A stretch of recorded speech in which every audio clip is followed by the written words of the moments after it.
Madame, monsieur, bonjour. Dimanche 10 avril, c'est le premier tour de l'élection présidentielle 2022.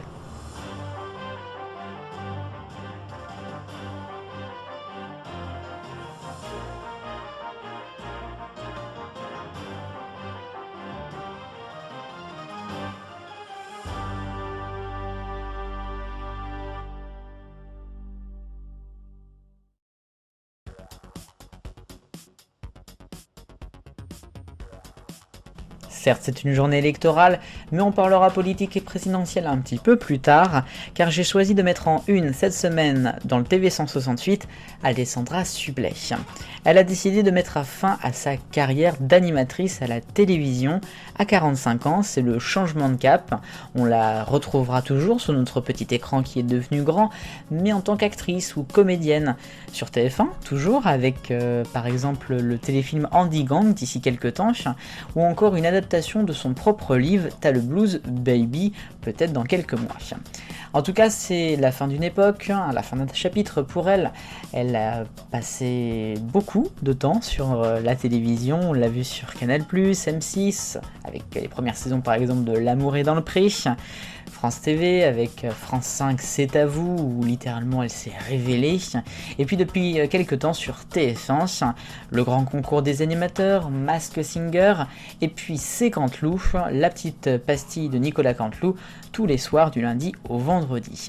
Mais alors qui pour la remplacer sur les différentes émissions? Forcément Camille Combal est toujours cité, l'homme à tout faire de TF1, mais côté féminin on a aussi pas mal de petites pépites, comme par exemple Hélène Manarino, Tatiana Silva, Iris Mittenard, ou peut-être même Karine Ferry. Réponse dans quelques semaines.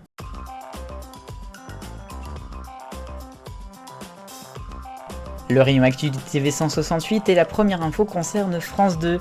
Et j'ai toujours une petite pensée pour Benoît Duquesne lorsque je parle de complément d'enquête. L'émission de jeudi dernier devait être avec le sujet Big Data quand les politiques nous ciblent. Un sujet chaud, surtout à 4 jours de l'élection. France 2 a décidé au dernier moment, vraiment 2 jours avant, de déprogrammer ce sujet. Ça n'a pas plu du tout à la rédaction. Ça devrait être programmé avant le deuxième tour, mais ça a gueulé.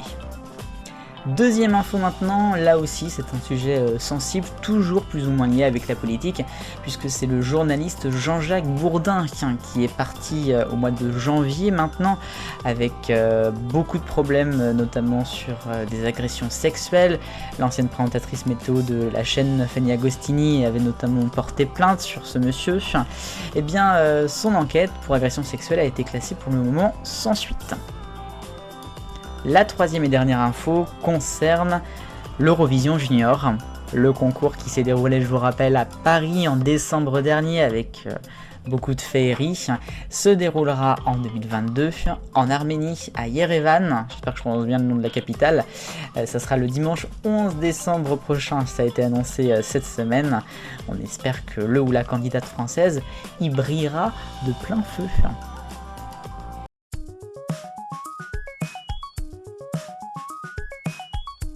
L'arc-en-ciel des audiences, en rouge, W9 avec les Marseillais au Mexique, l'épisode de vendredi n'a fait que 300 000 téléspectateurs. L'orange est pour France 3 avec le doc de jeudi La vie rêvée de Nougaro, en dessous du 882 000, c'est très moyen ça. Le jaune avec Koh-Lanta, nouvel épisode mardi soir sur la 1, 3 600 000, bon il n'y a pas les replays, mais il va peut-être falloir commencer à se poser des questions. Maintenant, les bonnes audiences, TMC est en vert avec Quotidien, le numéro de lundi 2 100 000, c'est pas mal du tout. Pour le bleu clair, on retourne sur France 3 avec Cassandre, la série de samedi dernier, 4 500 000, c'est un score quand même vachement bien ça. Capitaine Marlowe sur France 2 vendredi est toujours présent, bleu foncé, 6 200 000, rien à dire. Et puis la meilleure audience de la semaine, c'est le film de Ciné Dimanche sur TF1. Qu'est-ce qu'on a encore fait au bon Dieu? 7 600 000. Les audiences de mars 2022, il y a des surprises. D'abord France 2 qui baisse un peu, mais surtout France 3, 8,9% de part de marché. Et à noter BFM TV, 5e chaîne de France. Ça c'est une surprise. Ensuite sur la deuxième page, remontée de LCI qui passe 12e ex-aequo avec RMC Découverte. Sinon il y a peu de choses à dire. La dernière page elle est aussi intéressante pour France Info qui passe le 1,2% de part de marché. Sinon petite baisse pour Gulli en dernière place.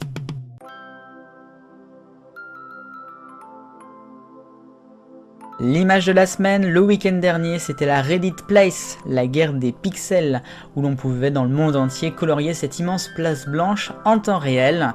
Côté français, la communauté de Twitch s'y est donnée à cœur joie avec les streamers. Dans l'audiovisuel, on a eu pas mal de petites choses, notamment la RTS avec son logo, Radio France, Arte que l'on voit ici, et juste en dessous un immense GG à celui qu'a placé Kolyoko.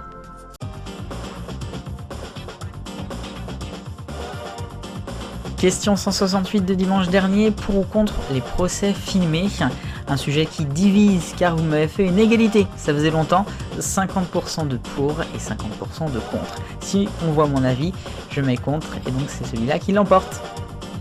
La nouvelle question de ce dimanche, quelle chaîne allez-vous regarder pour la soirée électorale si vous regardez la télévision? J'aimerais bien voir votre avis, le lien dans la description.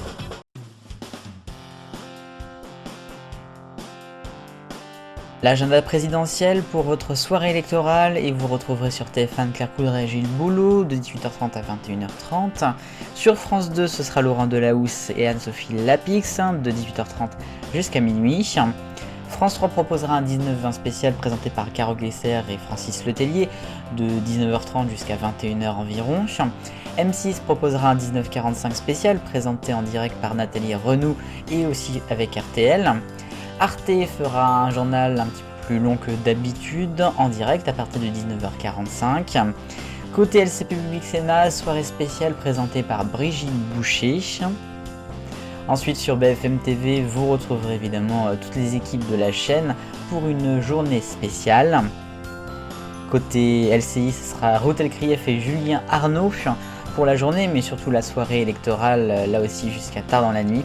Et puis France Info verra le retour notamment de Louis Laforge avec toute son équipe. Le reste de l'agenda est ce mardi, ce seront les 30 ans de la mort de la Cingle, le 12 avril 1992. On en parlera peut-être dimanche prochain, tiens.